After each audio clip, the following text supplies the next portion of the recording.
정보가 있는 시사 토크쇼 장윤선의 팟짱.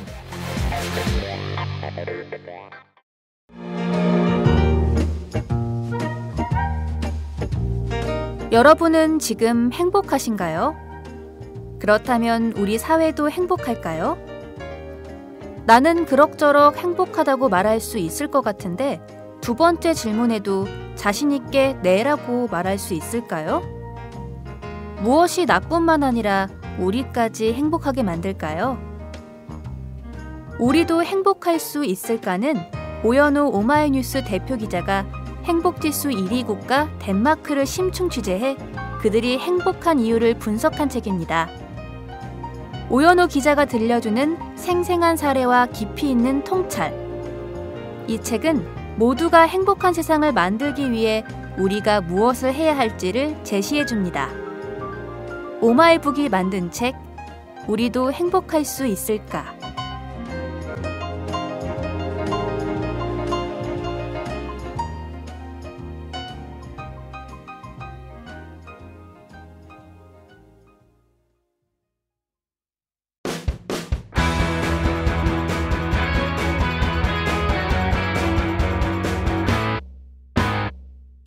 색깔 있는 인터뷰.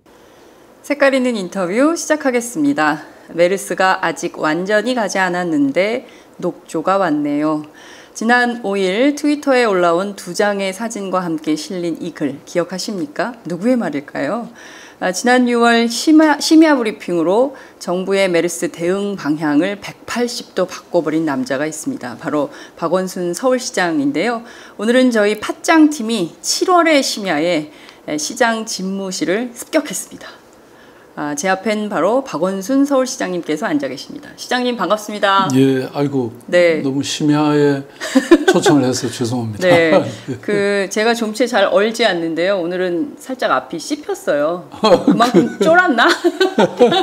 아니 옛날에 동지였는데 왜 그러니까요. 쫄아?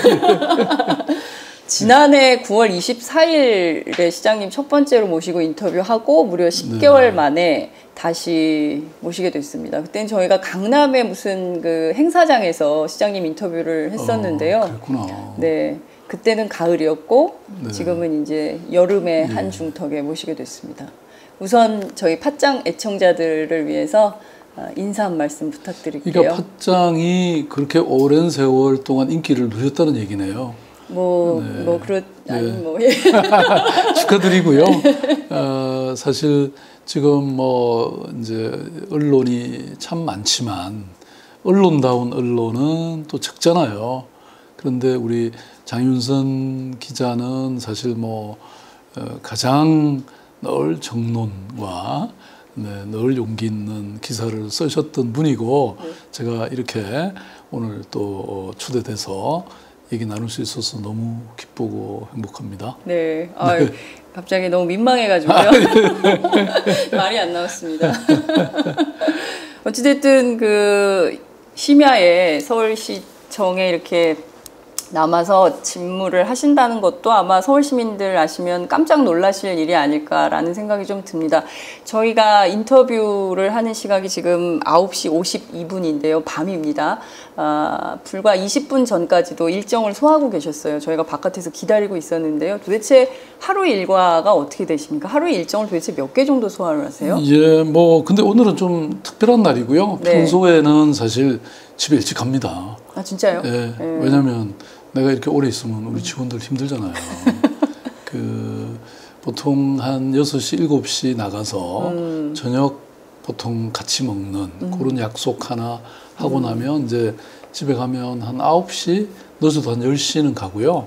그러면 이제 뉴스나 이런 거 보고 드라마 또 하잖아요. 네. 드라마 보고 그다음에 또 이제 조금 괜찮으면 무슨 다큐멘터리나 이런 거 하나 보고 자주. 아니 저녁이 있는 삶이 밤 10시부터 시작이 되시다는 건가요? 너무 늦으신 거 아니에요? 그래도 과거보다는 많이 좋아진 거고. 아니, 근데 어쨌든 사무실에서는 그래도 네. 7시는 나가니까. 그래서 가끔 보면 심야에 막 회의 소집하셔가지고 막 서울시청 공무원들이 깜짝 놀란다는 소문이 있던데. 요새는 그렇게 안 하시니까. 그래요. 네. 그러면 뭐 우리 서울시 직원들, 서울시 네. 공무원들부터 행복하게 해줘야 예. 이분들이 서울 시민을 행복하게 만들 거잖아요. 예. 물론 이제 뭐 이번 메르스 때문이라든지 또 여러 번 그런 일이 있긴 했지만 그래도 노력을 많이 하죠. 내가 옛날 참여연대나 뭐 아름다운 재단에서 일할 때처럼 하면 네. 서울시 공무원들 아마 절반은 다 병원 실려가고 그랬을 텐데 지금 그래도 뭐 다들 견디고 있잖아요.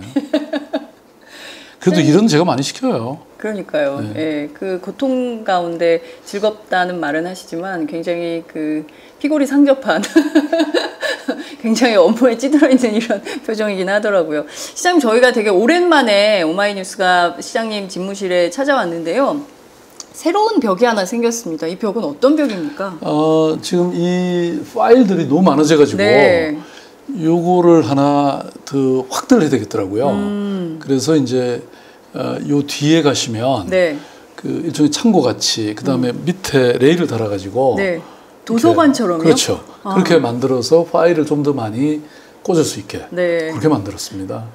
박원순 시장님의 30 파일의 역사는 지금도 시민운동부터 서울시장까지 계속되고 있군요. 이 안에 있는 30 파일이 그럼 모두 몇 개 정도 있는 건가요? 그래서 뭐 나는 정확히 잘 모르겠는데 한 1000개 넘었었다 그러네요. 1000개요? 네. 매일 몇 개씩은 만들어지니까. 매일이요? 네. 30 파일이요? 아니 네. 디지털 시대에 좀 그 USB나 이런 걸 활용하시지 왜 다 이렇게 30 파일로 만드십니까? 물론 뭐 USB로 또 뭐 인터넷 결제를 다 하지만 네. 그래도 또 보고가 이렇게 문서로 또 오는 경우가 많아요. 근데 그걸 버리기보다는 뭔가 이렇게 주제별로 모아놓으면 나도 이렇게 딱 전체 체계를 잡는 데 도움이 되고 또 가끔은 뭐 직원들 와서 이렇게 잘 모르면 내가 전에 이렇게 우리가 보고를 하지 않았냐. 이게 딱 또 증거로 제시하는 것도 필요할 때가 있고. 네, 거의 그 증거 수집 차원에서 이렇게 30 파일들을 딱 해놓고 이제 꺼내가지고 이거 왜 안 되냐 체크하시고. 직원들은 오히려 나는 이제 4년째 한 자리에 있는 거잖아요. 네. 근데 직원들은 이제 자주 바뀌어요. 그래요? 그럴 때 새로운 분들한테는 이 파일을 이제 들여서 한번 공부하는 데 도움이 되도록. 예. 제가 이렇게 쭉 둘러보니까 저런 게 왜 시장 집무실에 있지라고 할 정도의 것들이 있어요. 야구 관련된 것도 있고요. 네. 도시농업과 관련된 것도 있고요. 한옥, 예, 한옥도 삼청각, 도서관 정책, 서울기록원, 네. 문화도시계획, 공예도시, 네. 국악진흥계획, 연극발전, 영화산업, 김장문화재. 예? 김장문화재. 그건 또 뭡니까? 김치축제인데요. 김치축제요? 예. 네, 우리 그래도 대한민국의 뭐 모든 국민의 이 좋아하는 음식 그리고 세계적인 음식 유네스코에 아마 등재도 됐죠. 예. 그러니까 저런 축제 하나 정도는 있어야죠. 미셸 오바마도 김치 담궈가지고 트위터에 맞아요. 올려서 화제가 되는데 네. 서울시에서 이런 세계인의 음식이 됐죠 이제. 네, 그러니까요. 네. 여기 오니까 뭐 완전히 막 없는 게 없네요. 네. 새누리당 협력사항 이런 것도 있네요. 저거는 뭐냐면 네. 내가 새누리연합 쪽이니까 네. 거기는 당정회의도 하고 당연히 하지만 네네. 새누리당도 서울시 의회에서 지금 어쨌든 저희들이 파트너죠. 네. 저기 새누리당하고는 또 특별한 이렇게 협력 관계를 만들어야 시의회와의 관계도 좋아지고 서울시정이 잘 굴러가죠. 일종의 이제 균형 차원에서 각 당의 의견들을 다 수렴해서 뭐 모두의 서울시 노력하는 거죠. 노력. 네. 네, 여하튼 굉장히 그 다종다기한 영역들의 자료들이 있는데 전부 시장님의 필체로 정리가 돼 있는 것 같아요. 이렇게 뭐 그 전부 시장님이 직접 다 쓰신 것 같아요. 그럼 뭐 누구한테 시킬 수가 없잖아요. 이렇게 다양한데 우리 직원들이 할 수가 없는 일이죠. 네. 그 자료 정리하는 데만 해도 상당히 시간을 많이 쓰시겠어요. 그래서 이제 틈날 때마다 하죠. 그날치를 그날.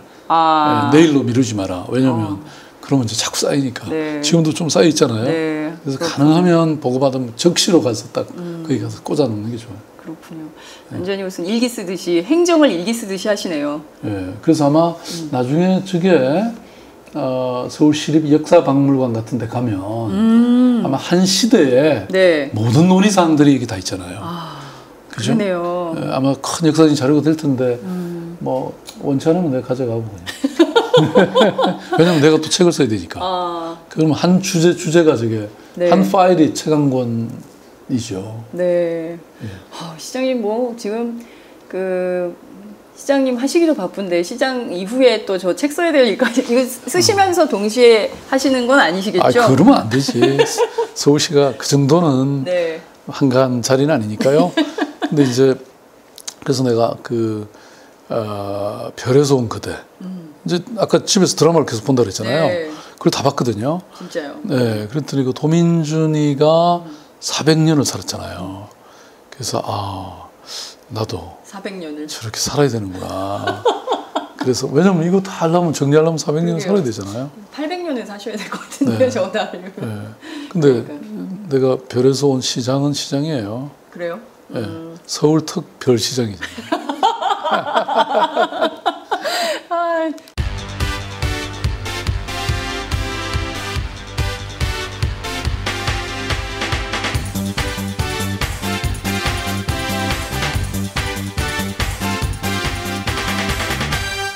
장윤선의 팟짱.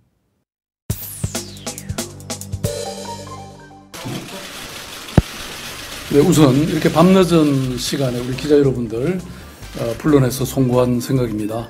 그러나 저는 지금 매우 절박한 심정으로 이 자리에 섰습니다. 서울시 소재에서 확인된 메르스 환자 관련한 사안이 워낙 중요하고 심각한 문제라고 판단해서 서울시는 금일 저녁 긴급대책회의를 열었습니다. 그 결과를 말씀드리겠습니다. 6월 1일 서울시 소재 35번 환자가 메르스 확진 판결. 현안 얘기를 좀 해야 될 것 같습니다. 아마도 전 국민들이 그날 밤을 잊지 못할 것 같습니다. 특히 이제 서울 시민들의 경우에는 지난달 4일, 6월 4일인데요. 갑자기 서울시장님이 심야에 브리핑을 한다고 해서 모든 사람들이 텔레비전을 켜놓고 아마 봤을 것 같은데요. 메르스 관련된 것이었습니다. 굉장히 긴박했던 때였는데 그때 왜 이런 기자회견이 필요하다 이런 판단을 좀 내리셨나요? 그때 직접 결정하셨다고 하셨는데요. 근데 왜 그런 질문을 하셔요? 아니 나는 정말 긴박하다고 생각했어요. 왜냐하면 이게 그 전염병이라는 것은 사실 삽시간에 돌 수 있는 거잖아요. 그리고 이미 그때 벌써 제가 판단하기로는 벌써 평택이라고 하는 도시를 넘어서 서울이라고 하는 이 거대 도시에 대한민국의 수도에 벌써 번지고 있었잖아요. 특히 뭐 삼성 서울병원 같은 경우는 전국에 그 환자들이 오는 곳인데 네. 거기 이미 벌써 뭐 그 확진 환자가 생겼던 상황이고 네. 그래서 이거는 한시도 늦추지 말고 정말 시민들의 생명과 안전을 위한 것인데 그거를 내가 알게 된 이상 그리고 중앙정부가 이것을 공개하지 않는 이상 이거는 나라도 해야 된다라고 하는 절박감을 갖고 발표를 했죠. 그때 삼성서울병원에 확진 환자가 있다는 사실은 처음에 어떻게 접하게 되신 거예요? 저희들은 이제 사실 본래는 뭐 이게 메르스가 거의 한 일주일 그때 이상 네. 지나가고 있었잖아요. 네. 근데 뭐 저희들은 신경을 별로 안 쓴 게 중앙정부가 알아서 잘 하겠거니 그리고 우리는 중앙정부가 시키는 일들 네. 이런 것만 열심히 하면 된다 이렇게 생각하고 있었는데 네. 6월 3일 날 밤 늦게 네. 우리 그 보건정책 과장님이 보건복지부가 주최한 그 회의에 가서 보고 이런 이제 그때 35번째 환자의 네. 동선이라든지 또 당시에 삼성 서울병원의 그런 상황에 대해서 네. 얘기를 듣고 와가지고요. 네. 그 다음 날 아침 6시 6월 4일 이제 그걸 갖고 논의를 했죠. 서울시 자체 회의. 예, 네. 내부에서. 그래서 이건 정말 중대한 일이다.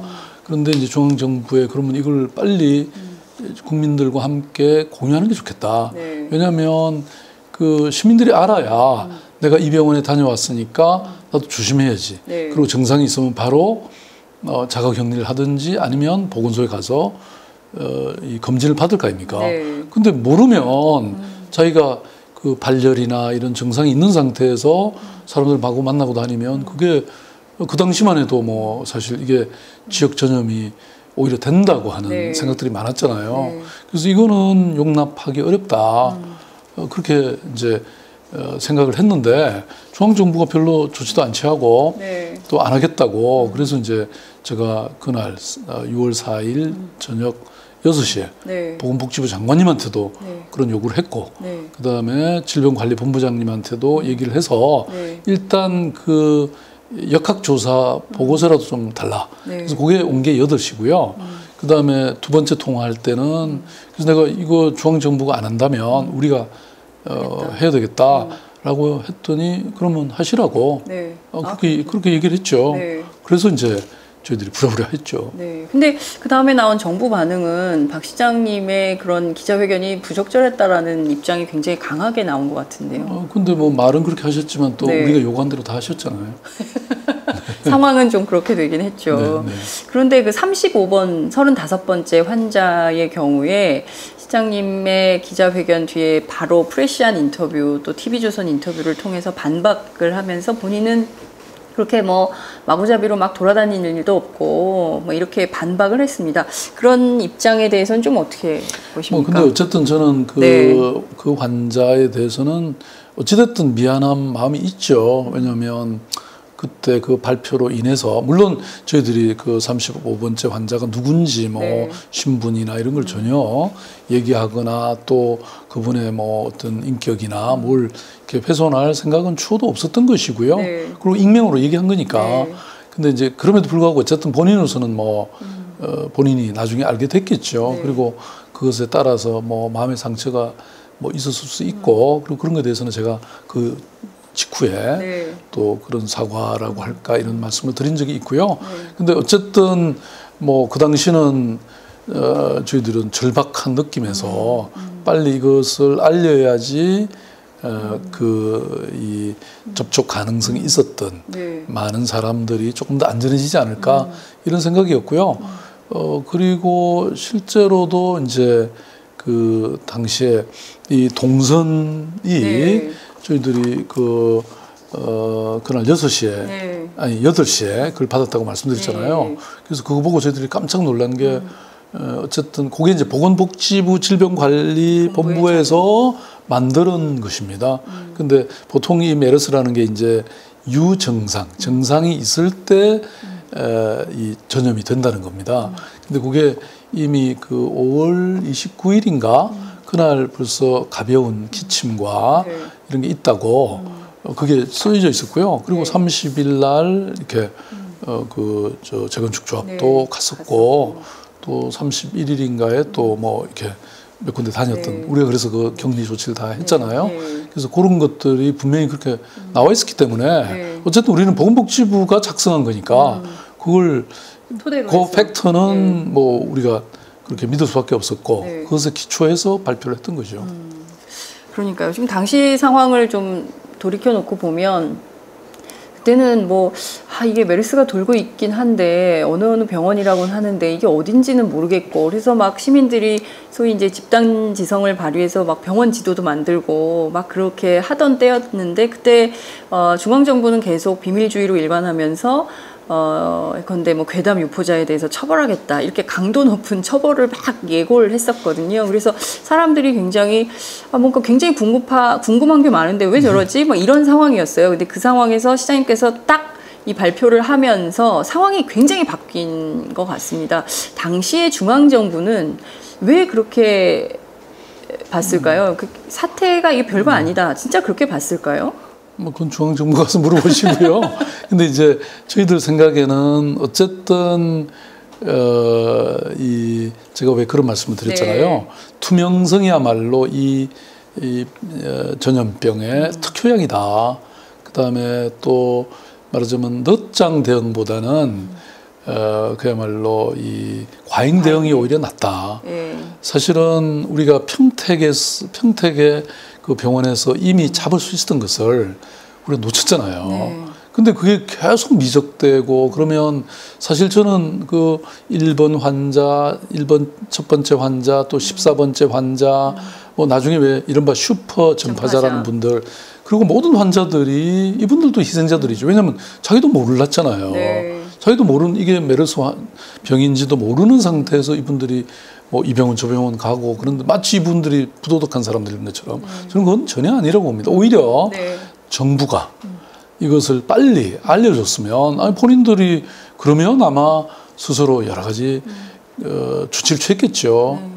스스로 격리도 했거나 아니면 보건소에 가서 정확히 얘기를 했을 텐데 네. 사실 환자들도 몰랐고 의사도 몰랐고 네. 또 주변 모든 사람들이 몰랐잖아요. 이렇게 되니까 근데 이제 계속 막 흉흉하게 환자들은 네. 계속 나타나고 네. 이렇게 되니까 도대체 이 질병에 대해서 아무것도 모르고 또 누가 어느 병원에서 이런 전염이 되고 있는지도 모르니까 모든 국민이 공포와 불안 속에 빠진 게 아닌가.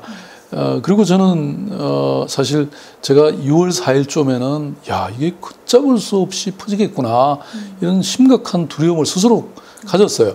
이게 나중에 알고 보니까 이게 지역 감염은 안 됐고 또 이게 공중에서의 전파력은 약했기 때문에 상대적으로 뭐 이런 정도로 지금 수습이 되고 있는데 만약에 네. 이게 뭐 다른 병처럼 공기 전염이 된다든지 이랬으면 아마 저는 대한민국이 진짜 어마어마한 이 뭐 정말 파국적 저는 상황이 되지 않았을까 이런 생각이거든요. 마치 영화 감기의 한 장면처럼 그렇게 됐을 수도 그랬을 있다. 수 있죠.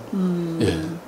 정말 네. 그 지도자는 사실 그 일반 사람들이 모르는 것까지도 다 이렇게 염두에 두고 최악의 상황을 놓고 좀 상황을 관리해야 되는데 우리 정부는 참 그런 게 뭐 근데 저는 거창하게 무슨 네. 지도자 이렇게 말할 것도 없이요. 네.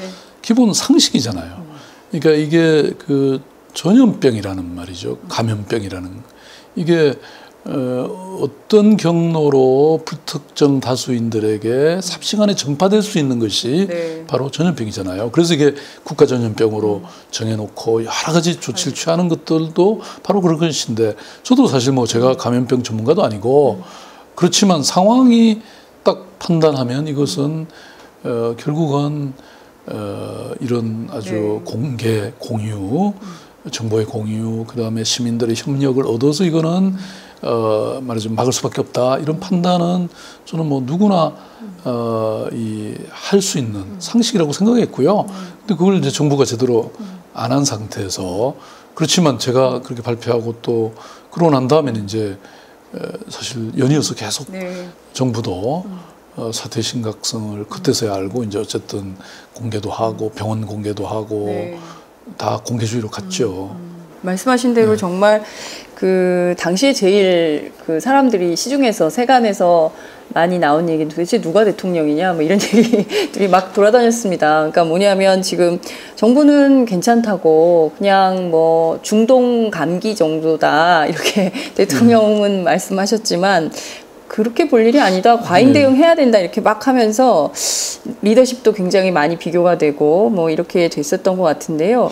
아니 뭐 자꾸 싸움 붙이지 마세요. 아니 저는 네. 물론 이제 초기에는 네. 분명히 정부의 그런 비공개 비밀주의가 이건 잘못됐다라고 네. 분명히 제가 지적했고 네. 또 저희들이 계속 요구를 했잖아요. 뭐 그 확진 권한을 네. 왜 네, 저쪽 오송까지 갔다 왔다 하냐. 우리가 이 각 도에는 보건환경연구원이라는 게 다 있는데요. 네. 시약만 주면 그거 확진하는 거는 크게 어렵지 않다는 전문가들의 견해더라고요. 네. 그래서 그거 빨리 달라. 또 그 역학조사관이 서울시에 딱 한 명이 있었는데요. 그 한 명도 중앙에 파견이 돼 있었어요. 한 명도 없어. 그래서 우리가 그것도 좀 우리가 할 수 있게 해달라. 네. 그러니까 물론 뭐 당장 의학적인 전문 지식이 없어도 네. 어쨌든 그 환자의 동선을 빨리 파악하는 게 중요하니까 그래서 그것도 이제 됐잖아요.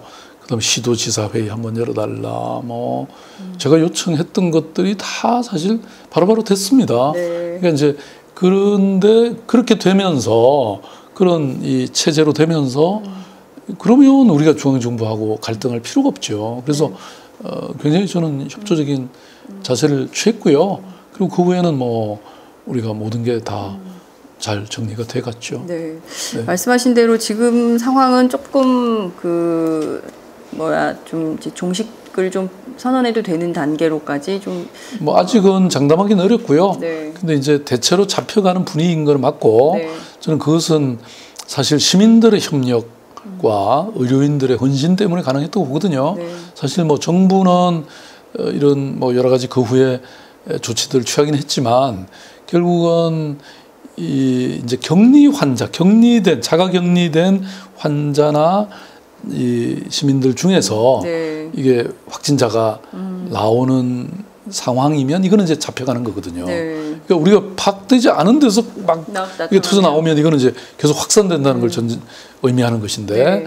지금 지난 한 일주일 동안은 확진 환자가 나오긴 했지만 네. 우리가 자가격리 시킨 그 범주 안에서 나왔고 그리고 이제 최근 며칠 동안은 확진자가 전혀 없잖아요. 네. 그러니까 이제 잡혀가는 분위기라고는 분명히. 서울은 사실상 이제 좀 안전지대로 가고 있다 이렇게 봐도 될까요? 지금 이제 그때 이 환자들이 거쳐간 경유한 네.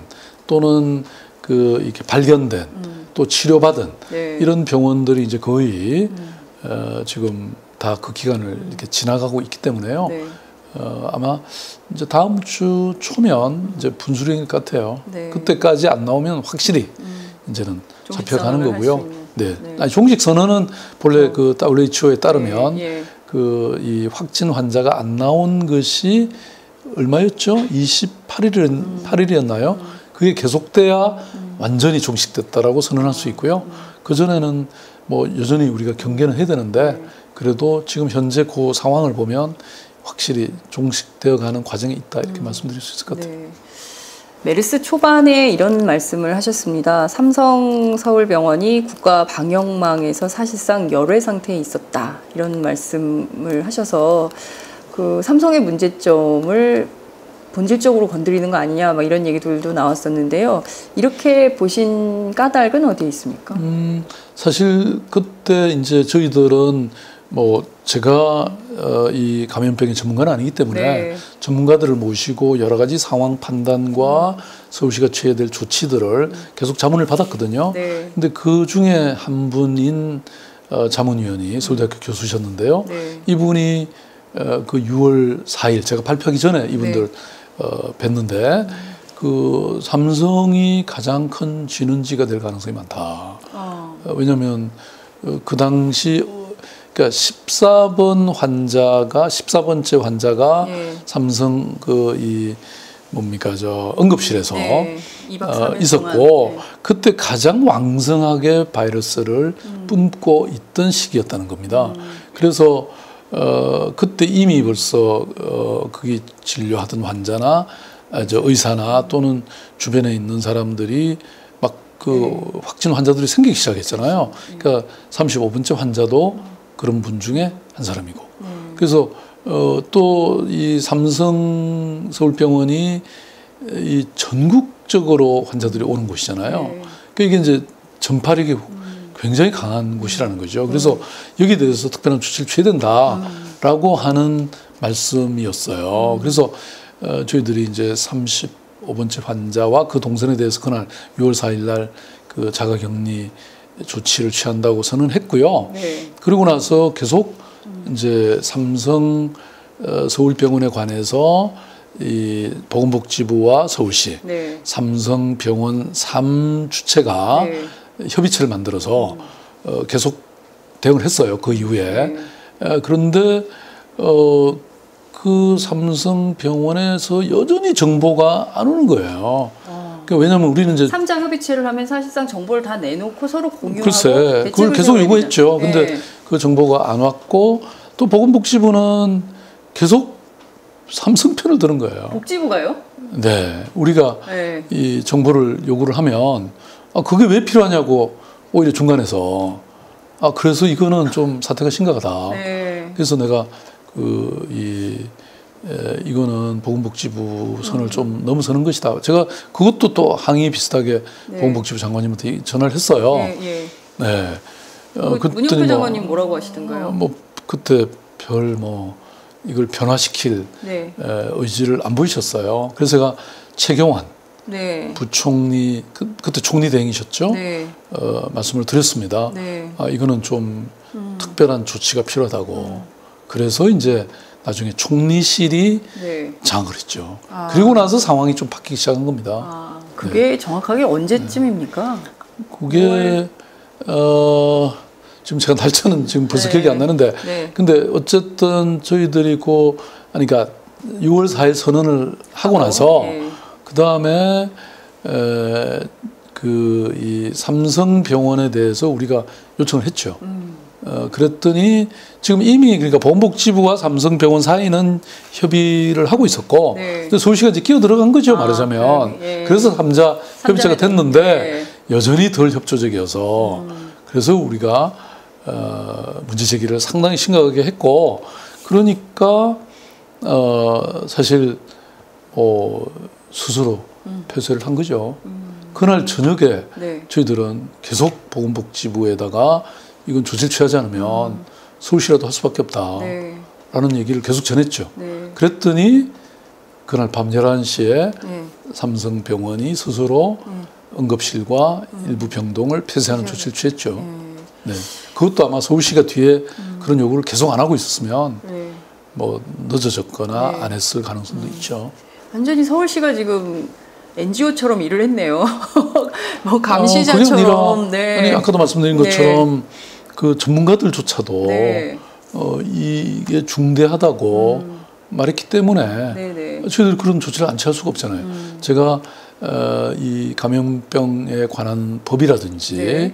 이런 법률에 따라서 서울시장이 취할 수 있는 조치가 있고요. 그리고 그 취하지 않으면 제가 직무유기죠. 더군다나 시민들의 생명과 안전이 관계되어 있는데 제가 뭐 어떤 일이라도 망설일 이유가 없는 것이고 뭐 그랬는데 어쨌든 그래도 이제 그 이후에 아까 말씀드린 것처럼 중앙정부가 뭐 저희들이 요구대로 대처로 해주셨고 그렇게 돼 간 거죠. 네.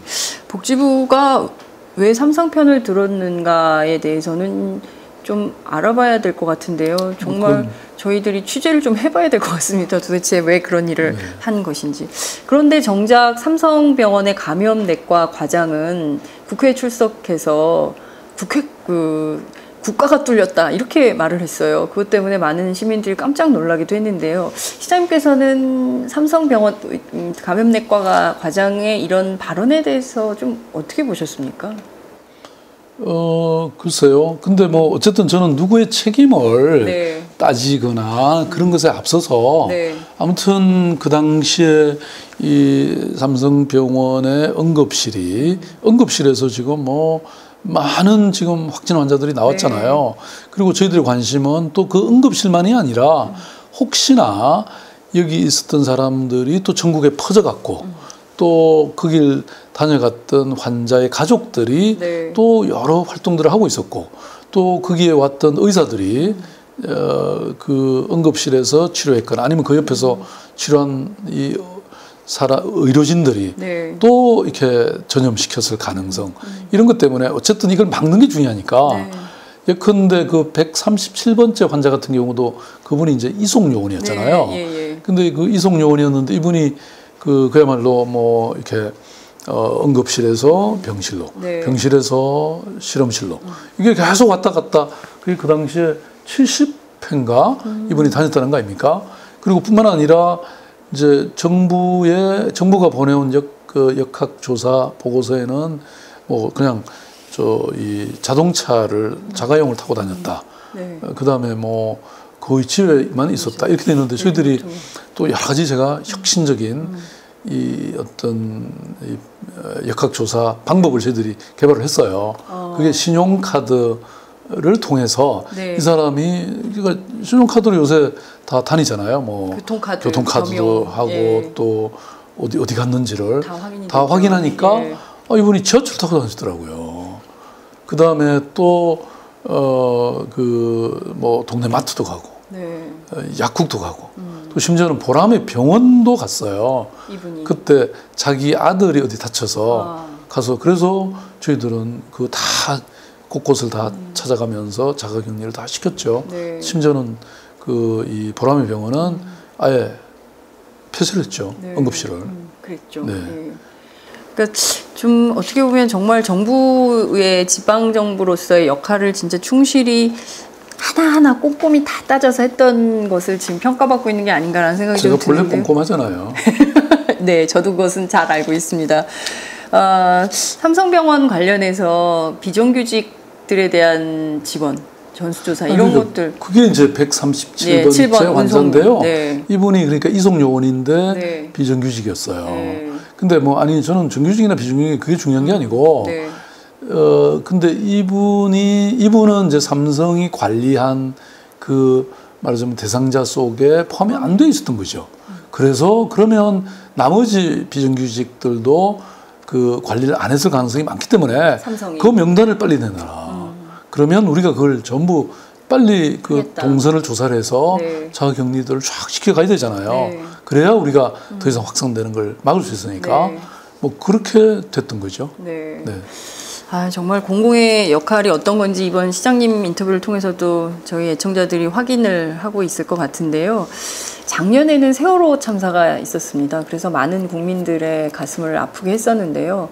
올해는 또 메르스로 또 많은 사람들이 그 목숨을 잃게 됐습니다. 우리 국민들이 연거파서 2년째 많은 국민들이 목숨을 잃고 있는 이런 상황인데 특히 이 메르스 대란은 또 세월호하고 또 다른 측면에서 전체 국민들이 전부 공포에 떨어야 됐던 그런 상황이었던 것 같습니다.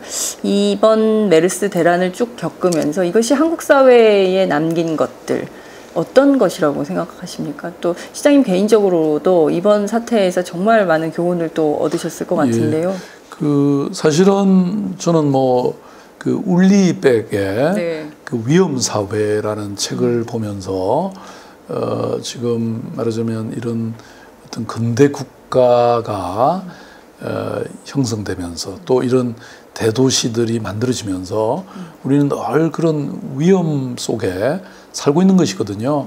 그런데 이제 이런 것들이 어떤 제도적으로, 시스템적으로 또 어떤 시민의 의식 속에서 충분히 각인돼 있어야 그 사회가 그나마 안전해질 수 있는 것이거든요. 네. 그래서 저희들은 그 울리백 선생을 모셔서 네. 세미나도 했고요. 그다음에 울리백 위원회 같은 것도 만들어서 이분이 그 자기들 제자와 함께 서울시를 이렇게 안전한 도시로 네. 가는 어떻게 하면 위험 사회를 극복할 수 있는가에 대한 저희들이 용역도 사실은 맡겨 드렸어요. 근데 이분이 돌아가셨잖아요, 중간에. 근데 그 프로젝트는 그 한상진 교수님이 이제 두 분이 친하니까. 네. 그래서 그분이 지금 이어서 뭐 지속하는 것으로 저희들이 했는데요. 네. 서울시가 보면 사실 주로 뭐 일제 강점기에서 독립하면서 그다음에 한국 전쟁의 폐허에서 다시 건설되면서 뭐 다양한 인프라나 도시가 형성됐잖아요. 네. 그러니까 이제 지금 따지고 보면 굉장히 노후화되기 시작한 거예요. 네. 그런데 지난번에 뭐 싱크홀 같은 경우 예. 이런 경우도 서울 시내에 이 약 한 40%의 그 하수관거, 네. 그게 이제 보통 싱크홀의 원인이라고 하는데요. 네. 한 80%는 그것으로부터 나오는데 그게 지금 50년 이상 된 하수관거가 지금 한 40% 정도 됩니다. 그리고 이 모든 것을 새롭게 교체하는 데는 한 1조 원 정도의 돈이 들어가거든요. 네. 근데 서울시가 해야 될 뭐 사업이 워낙 많고 뭐 이것뿐만 아니라 전동차도 지금 네. 교체 주기가 도가하고 있고 다 바꿔요. 그럼요. 그러니까 내진 설계도 제대로 안 돼 있는 게 지금 아마 전체 건물 중에 30%밖에 안 돼 있고 지하철조차도 내진 설계가 안 된 게 있잖아요. 그래서 서울시의 이 예산만으로는 도저히 불가능한 거예요. 그래서 중앙정부에 계속 요청을 저희들이 하고 있는데요. 그러니까 이렇게 보면 그러니까 우리 서울 시민들이 불안하다고 하는 조사를 하면 늘 높은 숫자들이 나오거든요. 그러니까 그만큼 이 위험에 네. 노출되어 있는 게 많다고 저는 생각이 되고요. 근데 이제 그럼에도 불구하고 저희들은 뭐 예산뿐만 아니라 또 모든 어떤 그 지혜를 다해서 네. 조금이라도 더 안전한 사회로 만들어 가야 된다고 생각하고요. 그리고 이제 또 아무리 또 잘 만든다고 하더라도 네. 늘 위험은 또 상존하게 있는 게 사실이잖아요. 어느 도시나 할 것 없이. 네. 그래서 이른바 expectation management라고 하는 게 있거든요. 그러니까 시민들도 함께 노력해서 예컨대 대피 시스템이라든지 네. 또는 이런 안전 거버넌스를 통해서 함께 한다든지 뭐 저희들은 예컨대 서울시 공무원들이 이제 여름이 오면요. 네. 이 1인이 한 10명, 20명 정도를 책임제로 이렇게 할당을 합니다. 그러면 이제 취약 지역에 사는 서울 시내는 34군데의 상습 침수 지역이 있습니다. 그래서 이런 분들에게 이렇게 늘 이제 강우량이나 이런 걸 보고 네. 연락하고 집에 가서 같이 함께 피신하고 하는 이런 것까지 정말요? 다 하고 있습니다. 그러니까 서울시 공무원들이 정말 힘들어요. 그러게요. 제가 봐도. 네. 이번 메르스 때문에도 뭐 몇 주째 집에 못 간 사람들 많습니다. 네. 의사들, 의료진들만 고생하는 줄 알았더니 서울시 공무원들도 굉장히 고생을 많이 하고 있군요. 근데 비상이 아직 안 풀린 상태입니까? 그거는 또 우리 물론 저로서는 참 죄송한 일이죠. 네. 서울시 공무원들한테 늘 미안함이 있는데요. 근데 또 어찌 보면 공복의 역할이 시민들이 편하게 잠잘 수 있도록 우리는 불침번을 서야죠. 네. 이번 메르스 대란 이후에 좀 다른 것보다도 공공의료의 중요성을 정말 크게 느꼈다 이런 말씀을 하셨습니다. 그래서 서울시립대 보건대학원 건립도 추진하시겠다 이런 입장 밝히셨는데요. 실제 서울의 공공의료 정책을 좀 어떻게 만들어야 된다, 어떤 전환이 필요하다 이렇게 보십니까? 아까 제가 위험 사회론 네. 말씀을 드렸는데요. 그러니까 이제 그 사고가 이제 있기 전에 고치는 게 가장 좋고 네. 그런데 뭐 소 잃고 외양간 고친다는 말도 있지만 저는 소를 잃고라도 또 다른 소를 지키기 위해서 외양간을 고쳐야 되잖아요. 네. 그러니까 지금 이번에 이 메르스 이후에도 저는 이런 감염병, 뭐 형태는 다를지 몰라도 홍콩 독감이 또 온대요. 그럼요. 변종 바이러스가 네, 얼마든지 계속 올 가능성이 있고 네. 우리가 지금까지 경험한 바잖아요. 네. 그래서 이번에야말로 대비책을 갖추는 게 중요하다고 생각하는데 그래서 저희들이 저를 포함해서 구청장 뭐 이런 또 간호사, 의사 또 감염병 전문가 또 그 이번에 이제 이 경유병원의 뭐 원장님이라든지 이런 다양한 분들 20분을 모셔서 네. 제가 이름을 그러니까 말하자면 메르스 징비록이라고 해서 이렇게 다 심층 인터뷰를 해가지고 지금 온라인에 올라가 있습니다. 네. 그리고 그걸 기초로 해서 저희들이 백서를 지금 또 준비 중인데요. 뭐 그런 내용 중에 예를 들어서 그 감염병 에 관한 네. 질병관리센터 같은 지원센터를 서울시 안에 제대로 만든다든지 또 역학조사관도 지금 아까 말씀드린 것처럼 딱 한 명 있잖아요. 이것도 늘려야 되는 거 아닙니까? 그럼요. 한 20여 명 정도는 늘려야 된다. 뭐 이런 거라든지 또 이번에 보면 격리시설, 격리병원이 제대로 없습니다. 음압시설이 완벽하게 돼 있는 병원 정도 하나는 적어도 서울에 있어야 되는데 뭐 이런 거는 저는 국립 감염병원으로 하나 만들어주시면 제일 좋다고 생각하고요. 네. 어쨌든 서울시로서도 그걸 함께 할 생각이고 그 외에도 훈련된 전문가들이 이번에 너무 적었잖아요. 전문가 양성이라든지 또 뭐 저희 이 시스템도 네. 많이 바꿔야 될 것 같고요. 이번에 이제 이것도 서울시의 혁신인데요. 예를 들어서 보통 보건소에 이 환자들이 오면 일반 환자하고 섞이잖아요. 그렇죠. 이건 감염병이기 때문에 분리시켜줘야 되거든요. 네. 그래서 우리가 이제 이 별도의 동선을 확보하는 뭡니까 병원 밖에 입구의 마당에 네. 말하자면 분리된 진료실을 만들었습니다. 근데 그걸 보건소마다 전부요. 그렇죠. 시립병원도 마찬가지고 네. 그리고 5칸을 딱 만들었습니다. 첫째, 처음에 오면 대기하는 곳. 그 다음에 두 번째는 일단 간호사들이나 이런 분들이 간단한 문진을 하는 곳. 네. 세 번째는 그래서 이건 의사의 전문적인 검진이 필요하다. 그런 사람이 있는 곳. 의사가 판단해서 이 사람은 이건 가능성이 상당히 있다. 검체를 확보해야 되겠다. 네. 그러면 검체 가래라든지 이걸 확보하는 공간. 네. 또 이제 그게 이 환경보건연구원에 그게 이 조사를 받는 검사를 하는 사이에 대기하는 곳. 이렇게 딱 만들었어요. 네. 제가 다 분리돼서 우리 서울시는 토목 부대가 있거든요. 토목 부대요? 네, 그게 기반시설 본부라는 네. 데가 있습니다. 예. 그게 제가 지시해서 오늘 중으로 다 만들어. 오늘 중으로 만들었습니까? 네. 하루 안에? 그럼. 부실공사 아닙니까? 아니 요거는 뭐 텐트 치고 그다음에 컨테이너 박스 놓는 네. 거니까 그건 뭐 삽시간 할 수 있죠. 예, 뭐 우리가 이번에 이것뿐만 아니라 아까 말씀드린 그 역학조사관들의 네. 역할도 완전히 새롭게 개선을 했고요. 네. 뭐 아무튼 이렇게 새로 개선한 그러니까요. 게 맞습니다. 근데 이게 지금 서울시 차원에서만 할 것이 아니라 사실 국가적 과제로 나와야 되는 것 같습니다. 그러니까 사람들이 제일 놀랐던 게 아니 삼성서울병원이 초일류 병원이고 뭐 아시아 최고 병원이라는 데가 음압병도 하나가 없단 말이야. 그게 말이 돼? 굉장히 놀란 거. 이게 돈이 안 되니까 안 만들었던. 민간 병원이니까 그럴 수 있다. 또 이렇게 전문가들은 보더라고요. 돈이 안 되면 뭐 안 할 수 있는 거 아니냐. 그래서 이제 의료의 공공성이라는 네. 게 굉장히 중요하다고 생각하는데요.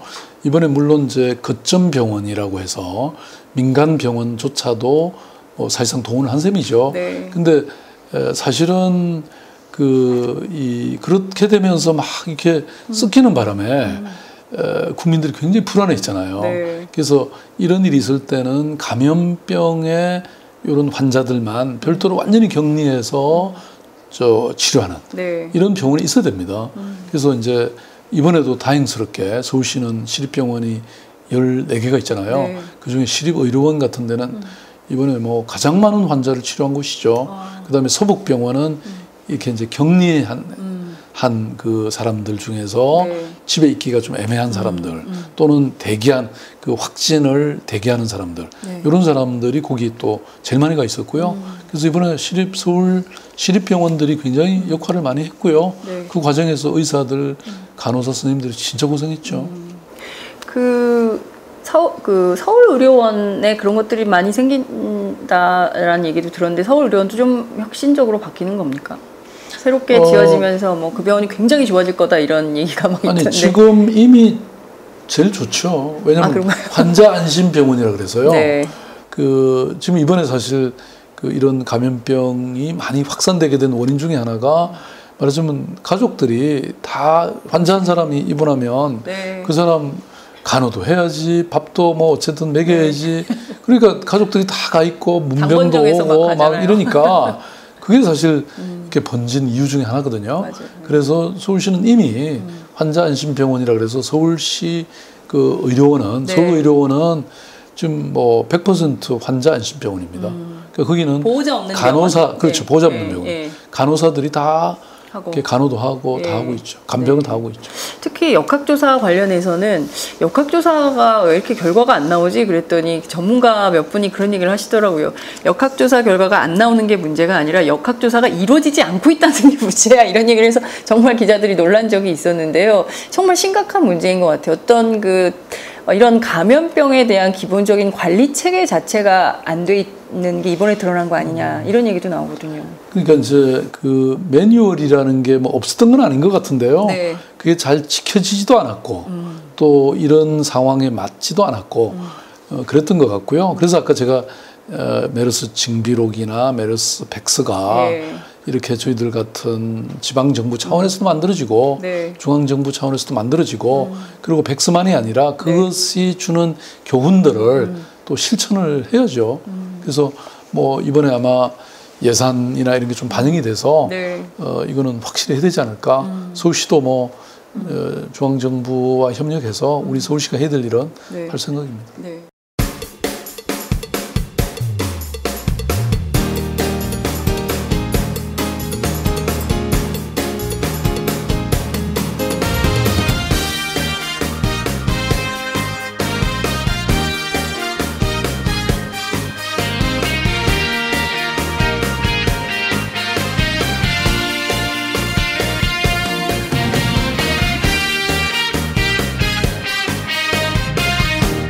장윤선의 팟짱.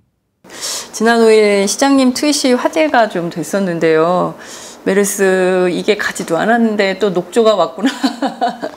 뭐 이런 것이었습니다. 지금 가뭄 때문에 맞습니다. 네, 강은 막혀 있고 막 지금 아주 심각한 상황인데요. 이 최근에 민관 합동 한강 녹조 대책회의 뭐 이런 것들도 네. 열린 것 같습니다. 비가 팍 오면 좋은데 장마라고는 하긴 하는데 뭐 네. 거의 지금 큰일인 것 같습니다. 이게 좀 대책이 없을까요? 지금 이제 서울시의 경우에는 한강이 네. 그야말로 젖줄이잖아요. 그렇습니다. 그런데 과거에는 이제 이 위에서 보통 댐에 갇혀 있던 물에서 녹조가 생겨서 이렇게 하류로 방류되면서 네. 하류로 번졌는데 이번에는 하류에서부터 이게 위로 지금 번지고 있는 상황인데요. 근데 이제 그게 이 신곡보라고 서울은 사실 한강이 하나의 보와 같은 호수와 같은 상황입니다. 네. 왜냐하면 위에는 잠실보, 하류에는 신곡보가 있어가지고요. 근데 이제 신곡보 아래에는 해수, 네. 바닷물이 막 왔다 갔다 하니까 거기는 안 생겼고요. 네. 그 위만 쭉 생겼거든요. 그래서 이제 이 신곡보에 대한 평가도 네. 다시 해야 될 것 같고요.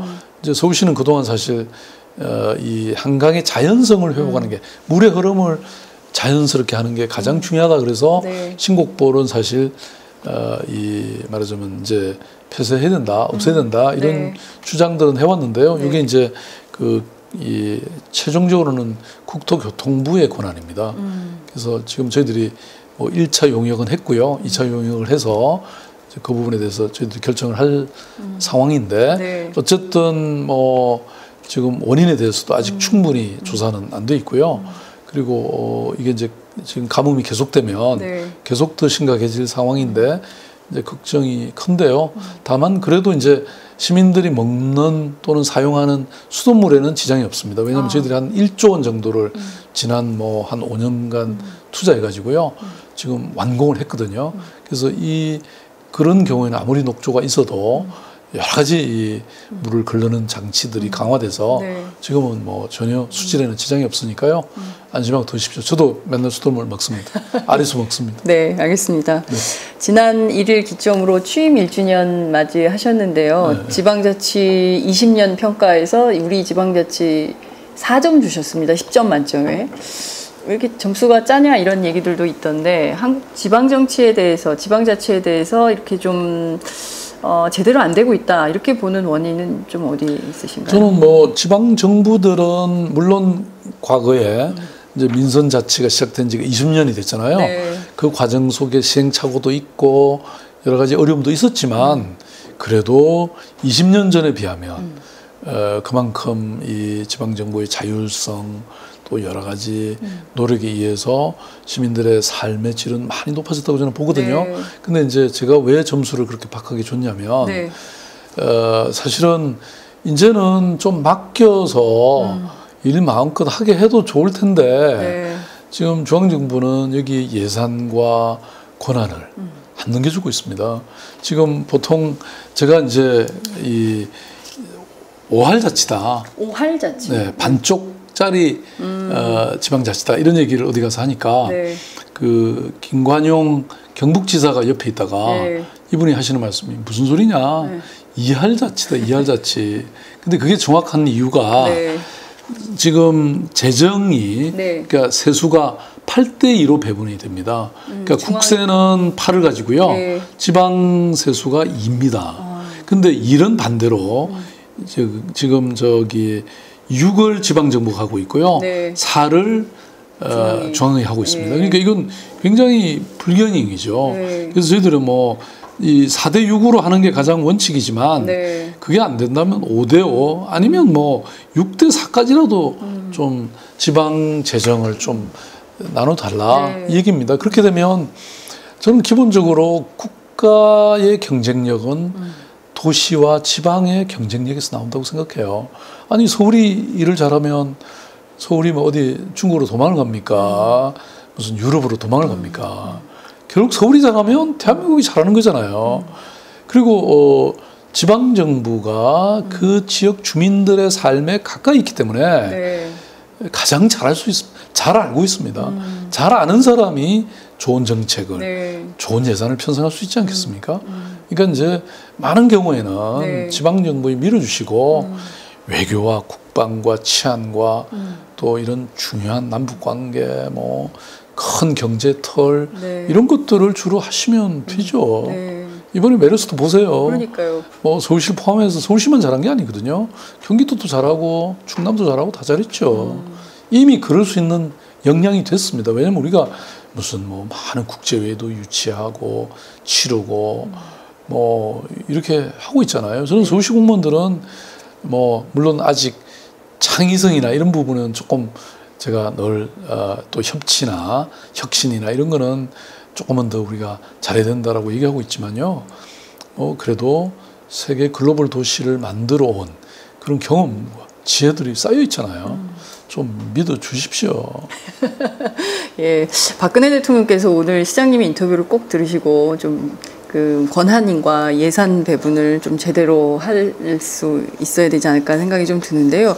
앞서 말씀해 주신 대로 서울시의 여러 그 노후화된 오래된 서울 도심에 대한 좀 치유랄까요? 뭐 이런 차원에서라도 예산 확보는 굉장히 중요한 것 같은데 여전히 다 막혀 있는 이런 상황인 거죠.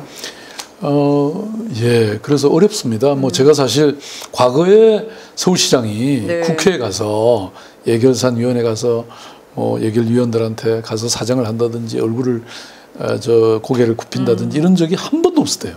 근데 저는 지난 3년 동안 가서 네. 그래도 뭐 한 몇백억씩 얻어왔습니다. 뭐 서울 시민을 위해서 못할 일이 뭐가 있겠습니까? 그런 것이고요. 네. 또 이제 돈이 부족하니까 그렇지만 안전은 도모해야 되잖아요. 네. 그래서 서울시에는 34군데의 상습 침수 지역이 있습니다. 네. 근데 지금 14개 정도는 해결을 했고요. 근데 이제 그 옛날에 왜 대심도라고 해서 그걸 하면 사실 완전히 해결할 수는 있는데 그건 돈이 많이 들어가잖아요. 네. 그래서 돈은 들어가고 이건 해결해야 되니까. 예컨대 광화문 같은 경우에 옛날에 물난리가 났잖아요. 네. 그때가 시간당 75mm 비인데요. 지금 돈 별로 안 들이고 저희들이 75mm 비에는 막을 수. 제가 문제가 없도록 만들어놨습니다. 왜 그랬냐? 네. 제가 이거 말씀드리면 한 20-30분 걸릴 텐데 짧게 말씀해 주십시오. 네. 이게 이제 저희들이 유역을 다 조사를 하는 겁니다. 유역. 네. 그러니까 이 광화문으로 흘러내려오는 물이 이쪽 인왕산 이쪽에서 흘러오는 물이 가장 많고요. 그 다음이 삼청동에서 북악에서 흘러오는 물이 많습니다. 그런데 이쪽 이 인왕산에서 흘러오는 물이 관이 C자관, 그러니까 중간에 굽어져 있는 거예요. 이게 두 개나 있어요. 그렇구나. 그래서 하나는 비교적 적은 돈으로 해결했는데 네. 바로 잡았는데 네.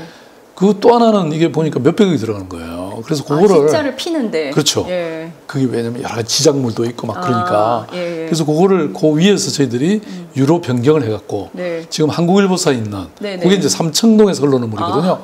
고리 일부 관을 연결한 거예요. 그래서 그 많은 물이 말하자면 C자관이 있음에도 불구하고 네네. 일부는 저쪽으로 흘러가기 때문에 이쪽하고 길을 하나 턴 거네요. 그렇죠. 네. 그런데다가 네. 그뿐인 줄 아세요?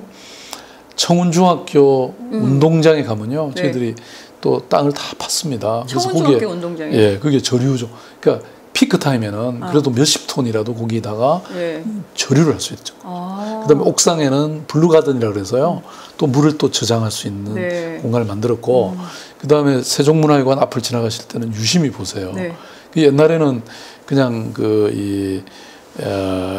화단이 있었는데요. 화단에 턱이 있었잖아요. 물이 안 들어가잖아요. 네. 근데 지금은 경사를 약간 둬서 그 속에 물이 들어가게끔 하고 거기는 한 5m까지 파서 모래와 자갈을 쭉 깔아서 네. 물이 지하수로 쭉쭉 빠지게 네. 이른바 레인 가든으로 레인. 그렇게 다 해놨습니다. 네. 역시 시장님 막 네. 제목과 제가 아주 이 장명의 달인이십니다. 네, 쪼잔한 사람입니다. 시민들의 정말 예산은 아끼면서 네. 그러면서 이런 효과는 또 그러게요. 달성해야 되니까 네. 맨날 이런 거 제가 고민하느라고 그러게요. 예. 서울시 주름이 공무원들이 막 힘들어요. 네. 주름이 막 생기셨어요. 없던 주름이 생겼죠, 그러니까요. 제가. 서울시장 네. 하시면서 예. 네. 말씀하신 대로 정부 다 이제 무심코 다 지나갈 길인데 지금 말씀하신 내용을 들어보니까 이 길이 맞아 시장님이 그때 얘기했던 거기지 이러면서 사람들이 한 번씩 좀 이렇게 살펴보지 않을까 이런 생각이 좀 들기도 합니다. 메르스 때문에 살짝 묻혀지긴 했지만 세월호 그 천막 수사와 관련해서 상당히 강도 높은 발언을 하신 바 있습니다. 차라리 제가 술자리에서 한 말인데 그냥 그래요? 기자들이 그냥 썼더라고요. 그렇습니까? 네. 근데 그 차라리 내가 잡혀가겠다. 이 굉장히 막 그 어떻게 보면 인권 변호사 시절에 나움직한 막 그런 발언이 아니냐 이런 얘기도 있었는데요. 실제 근데 그 수사와 관련해서는 지금 어떻게 되고 있나요? 뭐 아직 경찰에서 지금 끝나지는 않은 것 같고요. 네. 근데 이제 저는 기본적으로 이 세월호라고 하는 이 국가적 재난과 참사 앞에서 정말 가족을 잃은 네. 그 부모님들, 유가족들이 말하자면 거기 이렇게 잠자고 그 아픔을 달래고 그리고 사회적인 어떤 호소를 하고 네. 있는 그 마당에 그분들을 제가 서울시장으로 있는 한 네. 어떻게 그분들을 내쫓겠습니까? 그래서 뭐 저는 그것이 말하자면 처벌받을 일도 아니거니와 뭐 처벌한다고 하더라도 저는 그 가족을 지켜야 되는 게 아니냐 뭐 그런 생각으로 제가 그런 얘기를 했고요. 글쎄 뭐 어찌 보면 그건 인지상정이고 모든 시민들이 저는 동의할 바가 아닐까 싶습니다. 네. 네. 많은 시민들이 시장님하고 같은 마음이 아닐까 싶고요. 경찰이 좀 과도했다 이런 생각들을 할 것 같습니다. 정치 현안 몇 가지만 여쭐게요. 시장님 시간이 이제 다 돼가지고 더 길게 할 수는 없어서요. 하루 종일 하고 싶지만 시장님도 이제 퇴근하셔야 되기 때문에 좀 줄여서 여쭙겠습니다. 박근혜 대통령이 국회법 개정안에 대한 거부권을 지난 6월 25일 날 했습니다. 야당에서는 6.25 사변이다 이렇게 부르기도 하는데요. 어제 결국 유승민 원내대표가 그만뒀죠. 관련해서 이것은 유신의 부활이다 이렇게 주장하는 학자들도 생기는데요. 또 서울 행정을 하고 계시지만 또 정치인의 한 사람으로서 이번 사태를 좀 어떻게 보시는지 궁금합니다. 지금 뭐 서울시에서 챙겨될 일이 워낙 많아가지고요. 제가 뭐 그렇게 어떤 논평을 하거나 네. 개입할 상황은 아니라고 생각하는데요. 어쨌든 정치라는 게 네. 결국은 시민들을, 국민들을 편안하게 하고 걱정거리를 덜어드려야 되잖아요. 지금 메르스 이후에 얼마나 민생과 지금 삶이 힘듭니까? 가계부채가 1,000조를 넘었다고 하는데 저는 이런 정쟁을 하거나 또 어떤 정치를 위한 정치 또 국민들을 오히려 걱정하게 하는 정치 이런 거는 여야를 막론하고 저는 없어야 된다고 생각합니다. 당내 현안도 한 가지만 여쭐게요. 지금 네. 새정치민주연합 당원이시잖아요. 이 당이 선거 때마다 계속 지고요. 지난 재보선 때도 또 지고 그래서 혁신위가 계속 출범을 해요. 벌써 6번째 혁신위가 생겼는데 별로 또 주목을 못 받고 있는 것 같습니다. 그렇지만 지금은 이거는 좀 내년 총선 대선을 앞두고 이번 혁신호는 정말 성공시켜야 되는 것이 아니냐라는 당내 의견도 좀 있는 것 같습니다. 좀 어떤 방향의 혁신이 요구된다라고 보십니까? 뭐 지금 혁신위원회에서 어떤 분위기를 반전시키고 네. 국민들의 지지를 얻기 위해서 뭐 여러 가지 고민하고 저는 그러고 있을 거라고 믿습니다. 근데 저는 이런 큰 혁신적인 정책 방향도 필요하지만 네. 제가 늘 강조하는 것처럼 시민들 입장에서 보면 그 정말 삶을 도닥여주고 또 위로해주고 함께 해주고 함께 또 그 고민을 해결해주는 이런 정치를 바라는 거잖아요. 네. 그러니까 그 말씀은 사실 뭐 저는 이 정치인들이 말하자면 좋은 법령과 좋은 정책을 만들어 주면 좋잖아요. 네. 근데 그게 멀리 있다고 생각지 않거든요. 바로 이 현장과 시민들의 삶 속에 있다고 저는 생각해요. 제가 그 메르스 극복 차원에서 네. 그렇게 이 굉장히 처참하게 무너져 내린 민생의 현장들, 뭐 전통시장이든 또는 이 뭡니까 그런 이 환자가 경유한 병원이라든지 이런 쪽에 그 주변이 네. 상가들이 다 힘들어졌잖아요. 네. 제가 다녀보니까 너무 좋은 정책들을 많이 얘기해 주시는 거예요. 아, 그 시민들이. 예, 그럼요. 그래서 제가 이 아이디어를 가져온 게 여러 가지 있었는데요. 네. 하나가 이런 전통시장 골목 상권 이 주변에 네. 그 이 주차 단속을 완화해달라. 그래서 저희들이 지금 뭐 300 몇십 군데 네네. 이 주차 단속을 안 하기로 아. 그 3개월 동안은 네네. 살아날 때까지는 그렇게 했는데 그럼 보통 한 20~30%의 매출이 오른다 네. 그러더라고요. 네. 얼마나 대단한 일입니까? 그러네요. 그다음에 이 명동을 가보니까 완전 뭐 폐화됐잖아요. 중국 관광객이 완전히 그냥 사라졌는데 그래서 이분들이 지금 좀 힘들어질 동안에는 극복되는 동안에는 자기들이 1+1을 하면 좋겠다. 하룻밤 잠자면 네. 하루는 공짜로 해주겠다는 거예요. 예. 예. 명동에 있는 호텔 같은데 뭐 상품도 하나 사면 또 하나 줘. 지금 뭐 하는 사람도 안 오는 것보다는 낫죠. 예. 그리고 이게 또 일종의 미끼 상품이 되니까. 그러네요. 그리고 나중에 뭐 사람 많이 오면 그 다음에 처리하면 되잖아요. 네. 너무 좋은 아이디어다고 싶어서 저희들이 중국에 홍보하는 그 광고를 할 텐데 네. 그럴 때 제가 생각해 본 게 네. 제가 카피를 한번 만들어 봤습니다. 첫째는 네. 지금 이때다. 그게 뭐냐면 지금 와야 대접받고 제대로 관광할 수 있잖아요. 예. 그래서 제가 시엔짜이 주이시 이게 중국말. 또 중국어 공부를 하셨군요. 네. 왜냐면 그 말을 이렇게 네. 중국 사람한테 중국도 말이 가신다면서요, 이제. 예, 말이 네. 되는지 확인해 봐야 되니까. 네. 그다음에 두 번째는 당신이 참 그리웠습니다. 이게 너무 괜찮은 카피잖아요. 네. 왜냐면 우리가 중국 관광객 오면 사실 좀 막 차도 막히고 뭐 막 저 관광 차량들이 네, 신에 서 있고 그러면 좀 힘들었잖아요. 네. 그래도 이분들이 없어지니까 명동시장뿐입니까? 거기에 물건을 대는 화장품 회사, 뭐 의류 회사, 저 동대문 다 굶게 생겼는데, 네. 그러니까 관광 산업의 이 전후방 연관 효과가 굉장히 크고요. 또 이게 고용 창출 효과가 굉장히 큽니다. 네. 그런 거 생각하면 사실 우리가 이분들한테 그동안 잘한 게 아니잖아요. 그래서 좀 잘해야 되겠다. 네. 그래서 당신이 그리웠습니다. 진정. 이렇게 네. 쓰면 어떨까? 거기다 밑에 1+1. 이것도 그쪽에서 1+1. 다 아이디어 얻었고요. 네. 그래서 그 가보니까 너무 재밌죠. 네, 아이디어들 그다음에 공연을 좀 해달라 그러더라고요. 공연. 네. 중국에서요? 아니. 한국에서. 지금 예를 들어서 한류 스타들이요. 강동에 네네. 어느 그 병원에 환자가 다녀가는 바람에 이 원장님이 이 환자가 됐어요. 물론 무사히 극복해서 이제 돌아와서 문을 열었는데 그 건물 전체가 장사가 안 되는 거예요. 그래서 그 앞에 광장이 있더라고요. 네. 거기에 우리 세종문화회관의 국립극단이나 국악단이나 네. 아니면 뭐 서울시향이 네. 거기 가서 실내악을 쫙 한다든지 이거 몇 번만 하면 네. 사람들이 모일 거 아니에요. 그렇죠. 그러면 완전히 복원이 되죠. 그래서 지금 저희들이 서울시가 동원할 수 있는 모든 악단과 공연단을 다 지금 하기로 이렇게 했습니다. 그것도 그쪽에서 얻은 아이디어거든요. 네.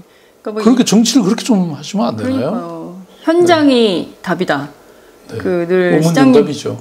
시장님께서 늘 하시는 말씀이신데 이걸 실천을 잘 안 합니까? 왜 새정치민주연합 정치인들한테 좀 말씀하시지 그러세요? 제가 얘기하죠. 말 안 듣습니까? 좀 가서 얘기 좀 하셔요. 네. 그러니까 사람들에게 국민들에게 신뢰와 감동을 주는 거는 저는 큰 거보다는 작은 겁니다. 작은 것이 아름답다. 네, 그럼요. 아니 작은 거를 잘할 수 있는 사람이 큰 일도 잘하잖아요.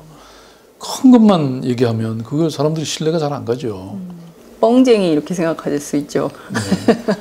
아니 그것 때문에 이번에 메르스 대란을 겪으면서 뭐 진보 보수 좌우 다 떠나서 정말 리더십이 이런 것이다라고 많은 국민들이 이제 학습 기억을 하게 된 것 같습니다. 정말 작은 것 하나 놓치지 않고 전염병이 돌 때는 과잉 대응을 해서라도 병을 막아야 된다, 역병을 막아야 된다, 이런 것을 몸으로 보여주셨다. 이러면서 시장님 대선 후보 지지도 조사에서 4주 연속 1위를 하셨습니다. 이걸 뭐 어떻게 보시냐라고 하면 뭐 그런 거 신경 안 쓰고 서울시정에 네. 열심히 하겠다 이렇게 말씀하시겠지만 괜히 바람 넣는 그래도 이런 조사 마세요. 나오면 기분은 좋으시죠? 근데 그게 이제 네. 제가 네. 그 옛날에 참여연대 사무치장을 했잖아요. 네. 그걸 7년을 하면서 제 40대 청춘을 바쳤잖아요. 옆에서 잘 보셨잖아요. 근데 제가 딱 그만두고 나니까 네. 몇 달 동안 너무 허탈해져서요. 거의 이렇게 침대에 누우면 거의 공중에 떠 있는 느낌. 그래서 이게 너무 몰두해가지고 네. 인생을 한 곳에 이렇게 너무 몰빵을 하면 그 후에 정리를 잘해야 되는구나. 네. 그러니까 떠날 때를 늘 준비를 해야 되는구나. 이 생각을 제가 하게 됐어요. 네. 그래서 그 후에는 제가 그래도 나름대로 가볍게 제가 뭐 단체를 많이 만들었잖아요. 네. 늘 그래도 그런 충격이나 영향 없이 떠났거든요. 저는 늘 마음의 중심을 잘 잡는 게 늘 중요하다. 왜냐하면 그 조직이 제 조직이 아니잖아요. 우리 많은 간사들과 함께 많은 회원들과 함께 만들어간 조직인데 제가 열심히 했다고 네. 하기로서니 그게 제 건 아니잖아요. 네. 그럴 때는 너무나 가볍게 떠날 수 있어야 된다. 마음의 중심을 늘 잡아야 된다. 네. 제가 한때는 저도 그때도 대선 지지율 1위였잖아요. 네, 한때. 근데 또 어느 순간 푹 꺼졌잖아요. 뭐 그거 믿을 바가 안 되죠. 네. 제가 중심 잡고 서울시 잘 돌보고 네. 시민들의 삶 잘 챙겨야죠. 자꾸 바람 넣는 얘기 하지 마세요. 네, 자꾸 바람 넣으면 서울 시민들이 불안해지는 겁니까? 아니 서울시를 잘 이끄는 것. 네. 뭐 그게 또 대한민국을 바꾸고 또 세상을 바꾸는 일이기도 하죠. 우리가 저 아무 힘도 없고 돈도 없는 참여연대를 통해서도 네. 많이 바꿨잖아요. 네, 그러게요. 네. 근데 보수 언론들은 시장님께서 6월 4일 날 한밤에 메르스 긴급 회견한 거는 대선을 염두에 둔 행보였다 이런 분석도 하던데요. 제가 뭐 그런 생각이 있으면 안 했죠. 왜냐면 이렇게 논란이 되거나 네. 그럴 줄 몰랐죠 저는. 그렇군요. 네. 알겠습니다. 어찌됐든 당분간은 서울시정에 전념해서 꼼꼼하게 하나하나 서울 시민들의 살림을 살피는데 몰두하시는 걸로 이렇게 정리를 하면 네. 될까요? 네, 고맙습니다. 네, 알겠습니다. 시장님 정말 오늘 길게 인터뷰를 했는데요. 아마도 그동안 메르스 사태 이후에 막 시시콜콜한 이야기들 막 어떻게 흘러온 건가 궁금했을 여러 애청자들이 이번에 시장님 인터뷰를 통해서 많은 이러저러한 얘기들을 시장님의 고민이나 뭐 이런 것들도 함께 엿볼 수 있었던 좋은 기회였던 것 같습니다. 오늘 뭐 너무 자세히 제가 얘기한 거 아닌지 모르겠네요. 아니, 뭐 괜찮아요. 네. 기자한테 괜찮지. 네? 혹시 다른 여기 출입 언론사들이 뭐라 그랬지 않을지 모르겠네요. 뭐 그렇지 않습니다. 예. 아니 근데 이건 좀 문제가 될 것 같아서 한번 여쭤봐야 될 것 같은데요. 기독당이라는 정당이 뭐 동성애를 옹호했다면서 주민 소환 투표를 추진하겠다. 뭐 이런 보도가 좀 나왔는데요. 이분들의 주장은 이런 거더라고요. 동성애 문제 해결에 적극 대처하지 않고 서울 시민의 전통적 가치관에 큰 혼란을 야기하고 있다. 시장님이요. 이런 주장을 하는데요. 어떻게 보십니까? 이런. 뭐 시민들이 네. 글쎄요. 저 시장 그만두라고 네. 하면 그만둬야죠. 뭐 시민들이 그 정도 양식은 갖고 계시지 않을까. 저는 늘 시민들을 믿습니다. 네. 제가 지난번 그때 선거 때도 이 재선 때도 뭐 저기 보궐선거 때는 말할 것도 없고요. 그때는 제가 무소속이고 정말 뭐 제가 그런 표현을 썼는데 저쪽은 항공모함이고 저는 완전히 쪽배였는데 네. 저쪽은 이 말하자면 거꾸로 강을 흐르고 있었고 저는 이렇게 순풍을 타고 있었고 그래서 그 아주 양대 정당을 제가 이겼잖아요. 네. 그다음에 그 재선 때도 보니까 뭐 사실 상대 후보가 저보고 잠자는 서울을 깨우겠다고. 네. 그래서 사실 아이고 내가 뭐 일을 아무것도 아는 건 아닌데 아니 제가 나름대로 일은 했는데 혹시 그 말에 현혹당할까 봐서 걱정이 좀 됐거든요. 근데 압도적으로 또 당선시켜 주셨잖아요. 저는 시민들을 믿습니다. 네. 예, 갑자기 시장님 그 말씀하시니까 처음 선거 나오셨을 때 기억이 나네요. 그때 장충체육관에서 민주당하고 경선을 할 때였는데 그때 떨어지는 줄 알았죠. 네, 그때 정말 어디서 나타났는지 막 그 가방을 둘러맨 운동하시는 막 아이들의 손을 잡고 온 유모차를 밀고 온 지하철 타고. 네, 지하철 타고 그 장충체육관 앞에 막 줄을 서 있었던 그 장면이 오후에. 지금 좀 일찍 나오시지. 오전에는 버스로 그냥 온 사람들이 그러니까요. 제가 그 앞에서 악수를 해보면 알잖아요. 네. 이분들은 뭐 저를 안 찍을 분 같은 그런 분들이 많으셨는데 점심 먹고 딱 오니까 분위기가 확 바뀌었더라고요. 네, 맞습니다. 그것이 바로 시민의 힘이라고 봐야 될까요? 뭐 어떤 좀 변화의 열망 뭐 이런 것으로도 해석할 수 있지 않을까 싶습니다. 시민의 힘이고 시대의 힘이고 역사의 힘이다 저는 그렇게 생각합니다. 네, 그 지금 밤 11시 2분 지나고 있는데요. 시장님 원래 빨리 가서 드라마 보셔야 되는데 그래서 이미 지났네. 예, 11시까지 하는데. 요새는 어떤 드라마를 보십니까? 뭐 요새는 저기 풍문으로 들어서 끝났고 네. 그래서 화정하고 사실 네. 같은 시간이잖아요. 네. 그래서 늘 고민이었는데 이제 네. 요새는 화정을 보고 있고요. 저쪽도 징비록도 보고. 네, 징비록도 보시고. 네, 또 뭐 저것도 좋더라고요. EBS의 그 여행기. 한국기행. 세계 견문록. 그거 재밌고. 테마 세계 여행인가? 예. 네. 뭐 재밌는 건 많이. 계속 이게 이제 텔레비전을 열심히 보시네요. 생각보다. 그럼요. 위로도 올라가고 네. 밑으로도 내려도 가고. 채널 계속 보신. 네. 심지어는 예. 서초 방송까지도 봅니다. 그게 1번이든가 예. 2번이든가. 예, 그렇군요. 왜냐면 또 지역에서는 또 어떻게 무턴 뉴스로 하나 이렇게 보기도 하고. 그렇군요. 왠지 서울시장님은 드라마 같은 건 잘 안 보실 줄 알았는데 그냥 평범한 우리나라 드라마 잘 만들어요. 옆집 아줌마하고 얘기하는 것 같습니다. 아니 한 번 보면 그 다음날 또 안 볼 수 없게 만들어. 상류사회. 네. 그것도 어제 봤네. 네. 언제 한번 시장님하고 함께 드라마 보는 시간을 마련해야겠다는 생각이 좀 듭니다. 서로 취향이 같아야죠. 그러니까요. 예. 시장님 오늘 정말 말씀 잘 들었고요. 끝으로 한 말씀 부탁드릴게요. 네. 오늘 제가 할 말 다 했고요. 질문을 너무 잘해 주셔서 고맙고요. 또 근데 사실은 이렇게 하고 싶은 말들 많은데요. 그래도 늘 제가 다 말 못하고 삽니다. 이거 완전 감옥 사는 거예요, 사실. 근데 그래도 또 이렇게 뭔가 작은 일들 해서 이렇게 세상은 막 조금씩 바뀌어가는 그 즐거움으로 요새 살고 있습니다. 네. 네. 약간 메르스 전국에서 통쾌한 것도 있으셨을 것 같아요. 중앙정부가 저렇게 묵직하게 움직이지 않을 때 서울시라고 어떻게 보면 굉장히 큰 도시긴 하지만 그래도 지방정부에서 이렇게 치고 딱 달리면 다 따라오는 모습을 그런 보시면서 것보다는 중앙정부가 잘해갖고 제가 그런 일 안 해도 됐던 게 더 좋았죠. 네. 네, 알겠습니다. 시장님의 마음은 거기에 있다. 이렇게 정리하도록 하겠습니다. 네, 감사합니다. 고맙습니다. 네.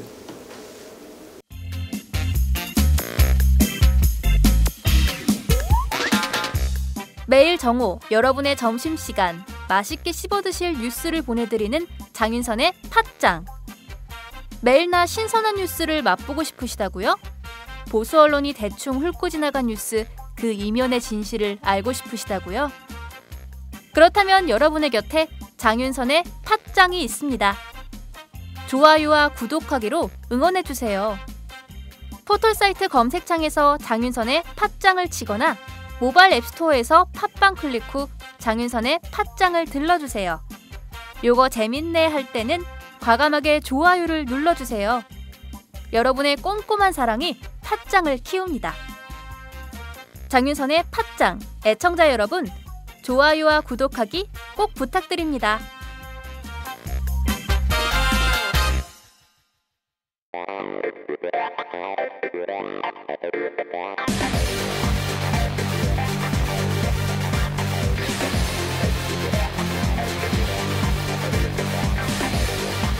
정보가 있는 시사 토크쇼 장윤선의 팟짱.